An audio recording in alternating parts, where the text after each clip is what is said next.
안녕하세요. 오늘도 흥미로운 조선의 이야기를 들려드리겠습니다.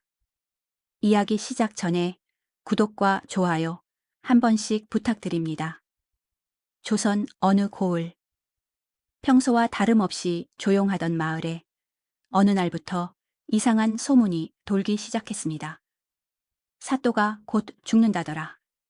처음엔 장터에서 시작된 말이었습니다. 두부 장수의 입에서 흘러나온 이야기가 빨래터와 주막을 지나 서당까지 퍼졌고 결국 아이들의 입에서 노래가 되어 번졌습니다. 사또 사또 단명 사또 봄 지나면 저 세상 간다. 그날 사또는 그 노래를 직접 듣게 됩니다. 아이들이 웃으며 부르는 그 노래 속에는 자신의 죽음이 담겨 있었습니다. 그는 걸음을 멈췄고 아무 말도 하지 못한 채 그 자리에 서 있었습니다. 그날 이후 사또는 달라졌습니다. 밤마다 잠을 이루지 못했고 거울 앞에 서서 얼굴을 확인하고 솜금을 들여다보며 중얼거렸습니다. 이게 짧은 것이냐? 곁에 있던 하인 복동이 태연하게 말했습니다. 그건 명줄이 아니라 주름입니다요. 그 말에 부채가 날아갔지만 그날 이후 사또는 밥을 제대로 들지 못했습니다. 결국 그는 명령을 내립니다. 소문의 근원을 찾아라. 복동은 장터를 뒤졌고 이틀 만에 한 여인을 찾아냅니다. 장터 구석, 허름한 천막, 그 안에 앉아있던 무당, 초란. 그녀는 담담하게 말했습니다. 사또는 단명할 상이라오. 봄을 넘기지 못할 수도 있어. 그 말 한마디는 이미 고을 전체를 뒤흔들고 있었습니다. 사또는 분노했지만 복동의 한마디에 잠시 멈칫합니다. 헌데 미인입니다요. 그날 밤 초라는 관아로 불려옵니다. 달빛 아래 조용한 마당.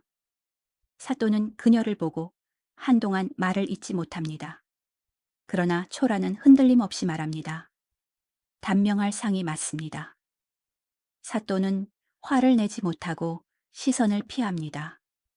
그리고 묻습니다. 내 옆에서 일할 생각은 없느냐? 초라는 웃으며 말합니다.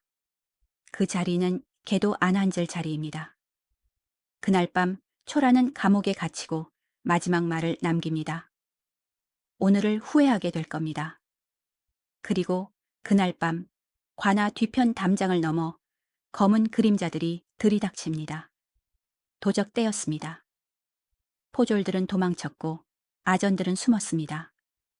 그 중심에는 의적 장산도사가 서 있었습니다. 곡식은 백성에게 돌아간다.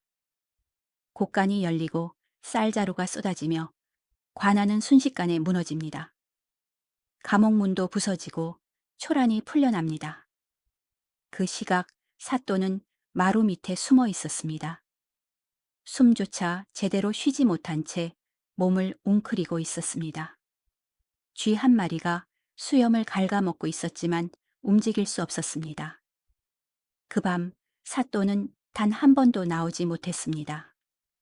아침이 되어서야 그는 기어 나오듯 밖으로 나왔습니다. 그리고 그 앞에 초란이 서 있었습니다. 오늘은 살아났군요. 그 말에 사또는 그 자리에서 무너집니다. 며칠 뒤 사또는 다시 초란을 부릅니다. 이번엔 뒤뜰에서 고개를 숙인 채 말합니다. 살고 싶다. 초란은 짧게 답합니다. 내 말을 어기면 끝입니다. 그날 이후 사또는 달라졌습니다. 아침마다 마을을 돌고 아이들에게 떡을 나눠주며 가난한 집에 직접 쌀을 들고 갔습니다. 비 오는 날 다리가 떠내려가자 진흙 속으로 먼저 들어갔고 아전이 뇌물을 받으면 망설임 없이 처벌했습니다. 사람들은 수군거렸습니다. 사또가 변했다. 하지만 그는 다시 느슨해졌습니다. 그때 초란이 나타나 말했습니다. 개처럼 기어보시오. 사또는 망설이다. 두 손을 짚고 기어다녔습니다.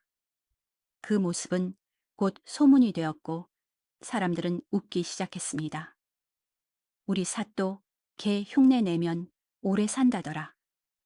이상하게도 고을에는 웃음이 늘어났습니다. 그리고 시간이 흘렀습니다. 어느 날 사또는 조용히 중얼거렸습니다. 그날 밤 내가 죽을 뻔했구나. 초라는 짧게 말했습니다. 아직 살아 있습니다. 그날 이후 아이들의 노래는 바뀌었습니다. 우리 사또는 살아있네. 그리고 그 말은 오래도록 고을에 남았습니다. 오늘의 이야기를 들은 여러분들은 어떻게 생각하시나요? 한 사람의 운명은 정해진 것일까요? 아니면 스스로 바꾸는 것일까요? 보이지 않는 끝을 두려워할 때 사람은 비로소 지금을 바꾸기도 합니다. 다음 이야기에서 다시 찾아뵙겠습니다.